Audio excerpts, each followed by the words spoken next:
The opening pasuk of the Parsha Ve'eda Mishpatim is Eda Mishpatim Asher Tasim Lifnehem. These are the laws and the ordinances that you should place before them. Rashi makes the point that the Torah doesn't use the verb which we would expect, that these are the laws that should be taught, you should instruct them. It uses the word tasim, that they should be placed before the people. And Rashi brings a drasha that it conveys the fact that it has to be set before the people, Shulchan Aruch. Shulchan Aruch means a set table. And the message that the Torah is trying to say, that when we look at all these laws, we have to see that the laws of the Torah are part of a system. They're ordered. They're like a table which is set down in a certain way. And the best way to explain it is just like, let's say, give an example. There's all systems of law. There's a law that says that there should be freedom of speech. There's a law that says that, on the other hand, that a person shouldn't discriminate.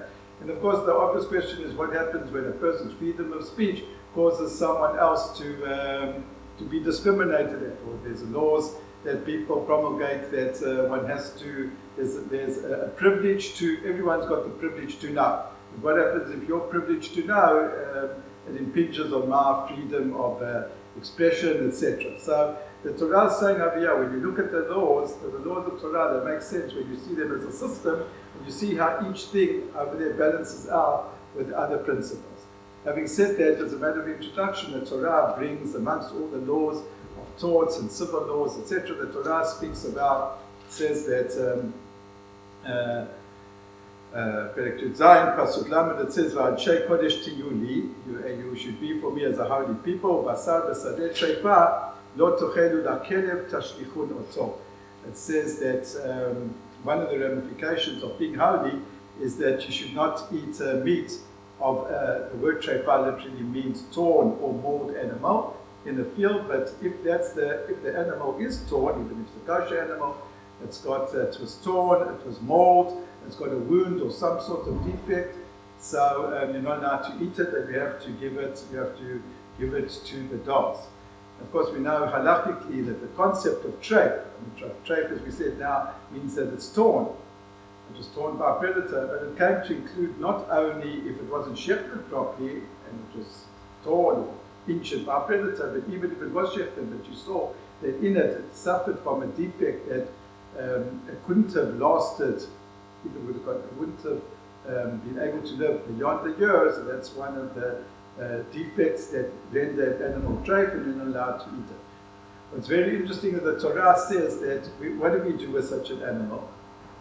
We're allowed to get benefit from it, and we're allowed to give it, we don't have to throw it down the drain, we can give it to our pets, we can give it to a dog. The Midrash says that why does the Torah say to us that it's given to the dogs?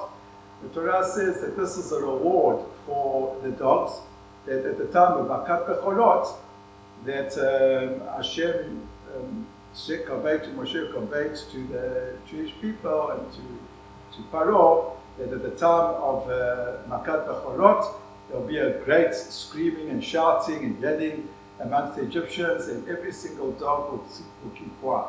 So as a reward for the dogs having kept quiet, that's why they get treif animals. Of course, as many make out, many make this point, they get it ashachar, it's obvious that the dogs today are not related to the dogs then. We don't have to give them a reward. The reason that we're giving them, what the Torah is trying to say is that we should learn from HaKadosh Baruch Hu. It's like a reminder for us. And HaKadosh Baruch Hu repays loyalty. He rewards even animals that don't have bechira chofshit, that don't have free will. So just like Hashem rewards anybody, anything for what they did, so we should inculcate in us a sense of loyalty, and we should learn from HaKadosh Baruch Hu. And it's a reminder of HaKadosh Baruch Hu repays what the animal does, is that's why we give a treif food, we give it to the dog. And the Chizkuni says here, having said that about loyalty, the Chizkuni makes a fascinating point. And he says like this, why are we giving it to the dogs? Okay, we said now because of loyalty, but he puts a following spin on it. He says that usually The dogs were shepherd dogs. They were there to protect the flock from marauders. They were dogs that would protect from wild animals. And now, so he says, you know what loyalty is about? That in this one case, where the dog wasn't successful, and the sheep, for example, was torn by the predator, nevertheless, give that meat to the dog. Why? Because show your loyalty for all the cases and all the times that he was successful. See, many times this is the problem. People get favors from others. People are recipients of good things that other people did to them. But because of one maybe problem in which a person wasn't 100%, the person then severs the relationship. And this is what the Torah is trying to say. When we speak about loyalty, what does it mean?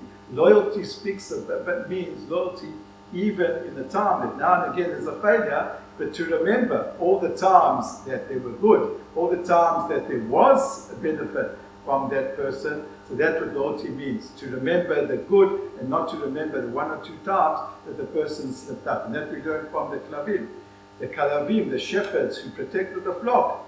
So most of the time they were okay, and most of the time in the future, as the Chizkuni says, they are going to be okay. But the one time that there happened to be a sheep which is torn and which is wounded by the animal, by a predator, so that doesn't mean that you shouldn't show loyalty to the dog by giving him of that food in which he wasn't successful. That's the true meaning of loyalty.